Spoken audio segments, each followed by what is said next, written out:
Oi, pessoal. Vamos falar hoje então do método audiolingual, em inglês, The Audiolingual Method. Então, é um método muito tradicional hoje, né? Ele foi criado como um método muito inovador, mas hoje a gente pode dizer que ele é tradicional e já, né, bem anacrônico, a gente pode dizer. Bem antiquado. Porém, ele é muito importante porque ele traz uma virada, né, no ensino de línguas estrangeiras. O método audiolingual ele surge para se contrapor aos métodos mais tradicionais ainda de ensino de línguas, como o método de gramática e tradução. Partindo do princípio de que esses tipos de métodos, né, mais tradicionais ainda, eles não fazem os alunos se comunicarem. Então, o método audiolingual é o primeiro que tem essa preocupação em fazer o aluno principalmente falar a língua que está sendo aprendida, né?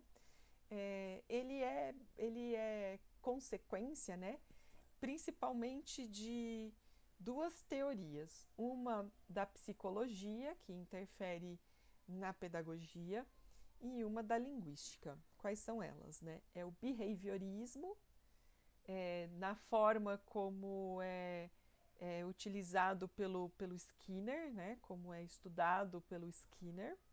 Portanto, é o behaviorismo que influencia a pedagogia. E na linguística é a linguística descritiva, ou seja, aquela lá do início dos estudos linguísticos, né, que são estruturalistas, pensando então na estrutura da língua. Se a gente pensar nessas duas teorias, o behaviorismo e o estruturalismo, a linguística descritiva, já fica bem é, explicado o que é o método audiolingual. Vamos falar dos princípios do método, né? Lembrando que a gente fez uma aula utilizando o método audiolingual, e para a gente relembrar qual que era, é aquele método que é baseado em muita repetição de diálogos, né? De diálogos modelares. Então vamos ver os princípios, né? Então, qual é o objetivo do professor? O objetivo do professor é fazer os alunos se comunicarem na língua-alvo, mas até aí esses métodos mais modernos, né, o método direto, o audiolingual que a gente está vendo e o comunicativo que a gente vai ver, é sempre esse mesmo objetivo. O que difere é como se pretende alcançar o objetivo de fazer os alunos se comunicarem na língua-alvo. No caso do método audiolingual, o objetivo, né, a comunicação na língua-alvo é através da automatização do uso de estruturas da língua. Né? Então, portanto, se pensa em formar hábitos de comunicação pela repetição exaustiva de modelos. Né? Então, o professor modela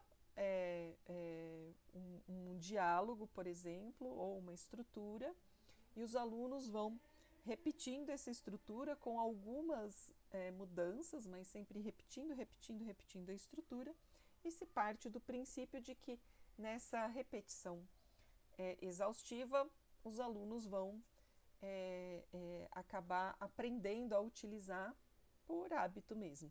Então a gente consegue perceber aí, né, bastante presença das teorias do Skinner, né? Quais são os papéis, né? Então eu tirei esse daqui, essa frase da autora do livro que a gente usa como base, né? Que é a Diane Larsen Freeman, que ela diz nominalmente, né? The teacher is like an orchestra leader. Então o professor é como um regente de uma orquestra, né? Isso a gente percebeu também, né, na aula, que é o professor que comanda ali aquelas várias repetições e formas, né, e alterações de estruturas, de formas, de vocabulário, né? E os alunos são imitadores do professor ou dos modelos gravados. Então vamos lembrar que esse é um método que ele surge com uma inovação tecnológica também, né? Então ele é um método do pós-guerra, né, que surge após a Segunda Guerra Mundial, muito utilizado fora do Brasil nos anos 50 e 60. Então, quando estão surgindo tecnologias de gravação, né, ou que elas já estão até mais estruturadas, né, elas surgiram antes, mas estão bem estruturadas, já estão bem democratizadas, elas podem ser trazidas para a sala de aula, como a gravação em fita cassete e os LPs. Então, lá nos anos 50 e 60, né, os modelos não eram só apresentados pelo professor, mas também pela fita cassete ou pelo LP. E isso é uma grande inovação, né, porque no mundo em que não era tão acessível você ouvir a língua estrangeira, então traz para dentro da sala de aula e ao alcance dos alunos, né, a fala autêntica, a fala da pessoa, do falante daquela língua para você, né, para a pessoa que está estudando, né? Então isso já é uma grande inovação desse modelo, né? E quais são as características do processo de ensino-aprendizagem, né? A principal característica são os drills. Quando a gente fala de método audiolingual, a gente lembra, em primeiro lugar, dos drills, né? Os drills são essas repetições exaustivas de um modelo. Se a gente for ver o que é a palavra drill lá pelo Cambridge Dictionary, então ele é uma atividade que pratica uma habilidade, né? Através principalmente de repetição. E é uma ideia que vem, né, do contexto militar, em que é um exercício militar que é usado para treinar soldados, né? Então é isso mesmo, é uma repetição bem exaustiva até que se transforme num hábito. Então, outras características, né, que apartem dos drills, que pode ser de repetição, de corrente, substituição, transformação, pergunta e resposta, né, os vários tipos de drills que a gente também fez em sala de aula, né? A partir dos drills se treina o quê? Vocabulários e padrões estruturais que são apresentados nos diálogos, ou seja, não existe um momento no método audiolingual que a gente apresenta, por exemplo, o ponto gramatical, como acontece no da gramática e tradução. Então, você não explica a gramática, né? A gramática e a estrutura gramatical é apresentada dentro desses diálogos, desses modelos, e é repetida, repetida, repetida, até que o aluno infere como funciona aquilo e acaba usando por hábito. Os diálogos, então, são aprendidos por imitação e repetição. Como que acontecem as interações na sala de aula? Então, na maior parte do tempo, a interação é feita professor-aluno. Né? O professor modela, o aluno repete, o professor pergunta, o aluno responde, né? Mas existe também bastante interação aluno-aluno, principalmente durante o desenvolvimento dos drills, né? Então, quando tem aquele incorrente, que é um pergunta e o do lado responde, daí já pergunta para o outro do lado dele, que vai responder e perguntar para o outro do lado dele, e assim vai até o fim da sequência, né? Ou quando tem a prática do exercício em duplas ou em trios. Os sentimentos dos alunos não é levado em consideração na parte pedagógica desse método. Como que é considerada a língua e a cultura? Então, a visão da língua é a partir da linguística descritiva, ou seja, se fala de padrões e níveis da língua, né? Quando os padrões são os padrões utilizados na linguística descritiva, que, portanto, estão lá nos modelos, né? E os níveis, quando a gente fala de linguística descritiva, a gente pensa lá no nível morfológico, sintático, etc. Pragmático, assim por diante. Mas, no caso do método audiolingual, a partir, né, dessa ideia de níveis, também se pensa em níveis de conhecimento da língua. Portanto, é a partir do método audiolingual que se pensa em classificar as turmas de aprendizado da língua estrangeira em níveis, né? Tradicionalmente, nos níveis básico, intermediário e avançado. E hoje, internacionalmente, que é só uma nomenclatura mais específica e diferenciada para isso, mas é a mesma coisa, aqueles níveis A1, A2, A3, B1, B2, B3, C1, C2, C3. A ênfase em sala de aula é na comunicação cotidiana, né? E tem diferentes níveis de complexidade, de acordo com o nível da turma também. A cultura é contextualizada nos diálogos. Então, por exemplo, o que a gente viu lá? Como comprar passagem de trem, né? Então, é uma comunicação cotidiana e o vocabulário, a cultura é trazida ali dentro desse contexto. Quais são as áreas enfatizadas, né? A ênfase é na pronúncia e nos padrões gramaticais, que são aprendidos por repetição, né? E não por apresentação, como a gente falou.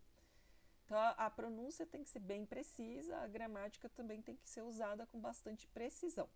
O vocabulário é mínimo, é só o vocabulário aplicado ali naquela situação que está sendo treinada.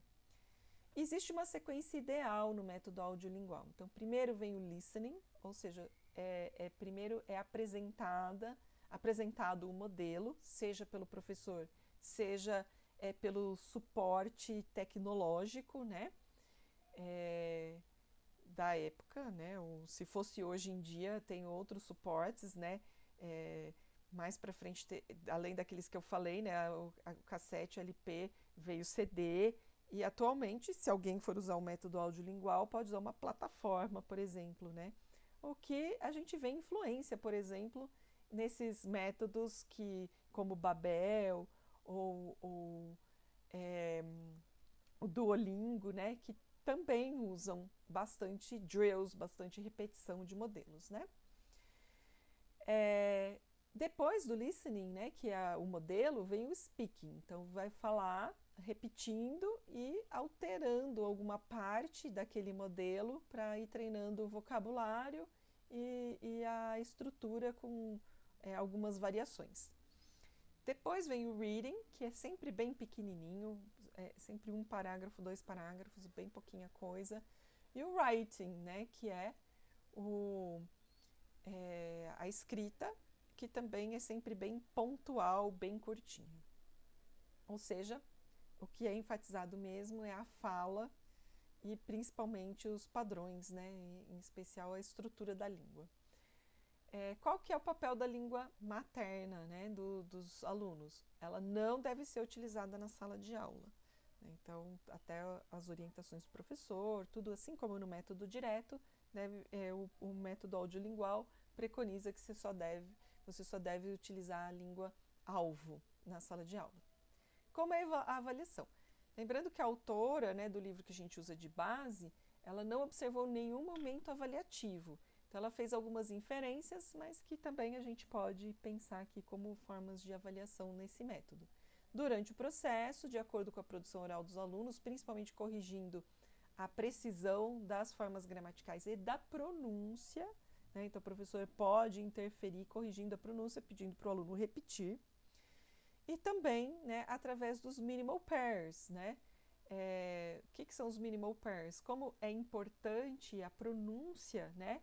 O professor utiliza os minimal pairs, ou seja, palavras semelhantes, mas que têm só um som de diferença, para que o aluno trabalhe essa precisão na hora de pronunciar as palavras. Então, eu dei uns exemplos aqui, ó. Sheep e ship, né, ovelha e navio. Então, para diferenciar o som I do E, então sheep, ship. E uma dificuldade que é bem comum nos falantes de língua portuguesa, né, diferenciar o som do S do som do TH do inglês, né? Então, por exemplo, sick e thick. Então, fazer os alunos repetirem e também checar, né, se eles conseguem fazer essa diferenciação, por exemplo, do sick, thick. E como que o professor corrige, né? Então, os erros, em primeiro lugar, eles têm que ser evitados pela repetição dos padrões. Há poucos erros porque é sempre uma grande repetição, né, de padrões e de palavras. Mas se acontecer o erro, principalmente na pronúncia, aí o professor pode interferir no momento e fazer a correção. E nas dificuldades, né, tem uma característica bem específica do método audiolingual, mas que é usado até hoje, né, é o Backward Build-Up Drill, ou Expansion Drill, né, que é quando a gente tem uma frase bem longa ou de difícil pronúncia e os alunos não conseguem fazer aquela orquestrinha, né, todo mundo falar igual, né, tem dificuldade na repetição, o professor faz uma sequência de repetições de trás para frente. Então, por exemplo, nessa frase aqui, que na verdade é um trava-línguas do inglês, né? All the wild girls smile at pearls. Então, como pode ter dificuldade de repetir isso, aí o professor vai primeiro falar assim, pearls, aí pede para todo mundo repetir, todo mundo repete pearls. At pearls, aí todo mundo repete at pearls. Smile at pearls, aí todo mundo smile at pearls. E assim vai indo até que o professor monta toda a frase, né, de trás para diante, faz todo mundo repetir a frase completa. Vamos falar um pouco das técnicas utilizadas no método audiolingual. Lembrando que a principal técnica, né, vai ser o drill. Mas vamos dar uma olhadinha lá no livro que a gente utilizou em sala de aula, só para a gente relembrar. Então, esse é o livro, né, que a gente utilizou, a lição que a gente utilizou, que é retirada de um livro muito tradicional, que é o English Connections, né? E vamos relembrar aqui, ó. Então, tinha lá um modelinho, né, de diálogo, que era o Excuse me, Mr. Ward. Yes, I'm Charles Archer from Continental Computers. How do you do? How do you do? Thank you for coming to meet us. Então, é o encontro de duas pessoas que estão viajando e aquele que vai recepcioná-lo na estação de trem. Depois a gente tinha o exercício, que era basicamente o mesmo diálogo, mas com lacunas, que era para começar o drill, né? Então, o professor fazia o A, os alunos o B. Depois poderia colocar em duplas, um era o A, outro B, poderia fazer também em corrente, né? Então, esse aqui era uma forma. Aí tinha o outro aqui, que tem algumas informações, e a gente tem um diálogo e tem que fazer um diálogo de substituição, substituir algumas informações, como o valor, né, o tipo de passagem, o valor e o destino, né? Então, a gente tinha que substituir aqui. Então, só para a gente lembrar, né, que foram essa lição que a gente trabalhou e para fazer mais sentido aí nas técnicas que a gente vai rever. Então, voltando aí para as técnicas, né, quais são elas? Dialogue Memorization, ou seja, memorizar os diálogos, né, ou conversas curtas que são utilizados no início da lição, né? Os alunos memorizam imitando o professor pede literalmente para repetir cada frase do diálogo e depois os alunos fazem o role-playing, ou seja, a dramatização. Cada um é uma pessoa do diálogo, né? Normalmente o A e o B, e aí eles têm que ir repetindo esse diálogo até memorizá-lo.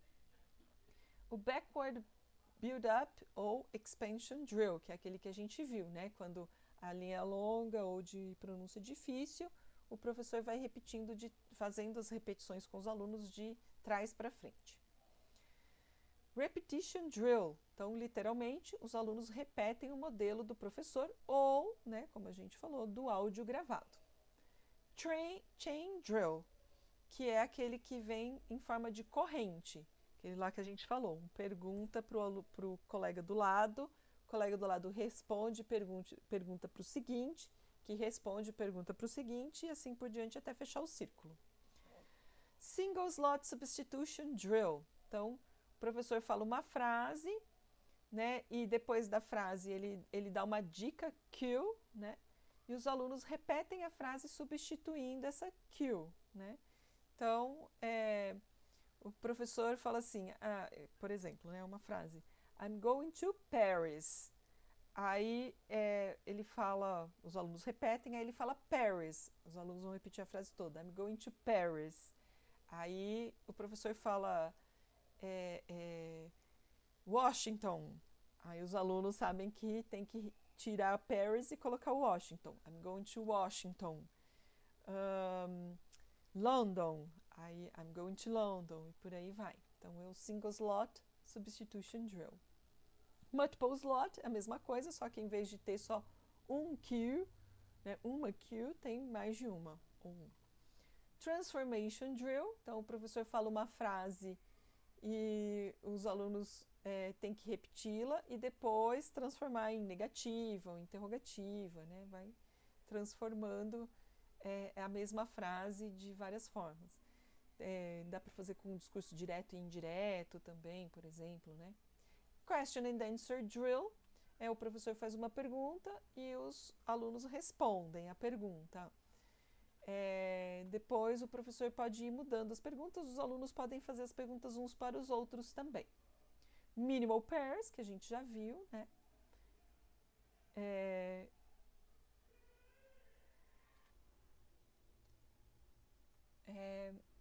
E o complete the dialogue, que é completar o diálogo, que a gente viu um exemplo lá no livro também, né?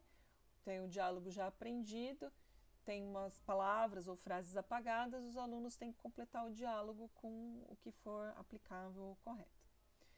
E também se faz bastante jogos de gramáticas, né? Grammar games. Né? São muito comuns nesse método, esses jogos gramaticais, né? Em que tem que se fazer, tem que se completar uma frase. É a mesma coisa assim de um completar lacunas, por exemplo, ou fazer bingo, outras coisas, para ir treinando as estruturas gramaticais. Então, é esse o método audiolingual. Como a gente percebeu, é um método que realmente já está entrando em desuso, embora ele ainda influencie muitas plataformas, em especial, né, de ensino de língua estrangeira. Mas ele tem uma grande importância, né, ele mostra, ele é uma virada no ensino de línguas estrangeiras. Ele em si é bem anacrônico hoje, mas ele é que dá, né, um início para o que a gente chama de métodos modernos do ensino de língua estrangeira. Então, é esse aí o método audiolingual.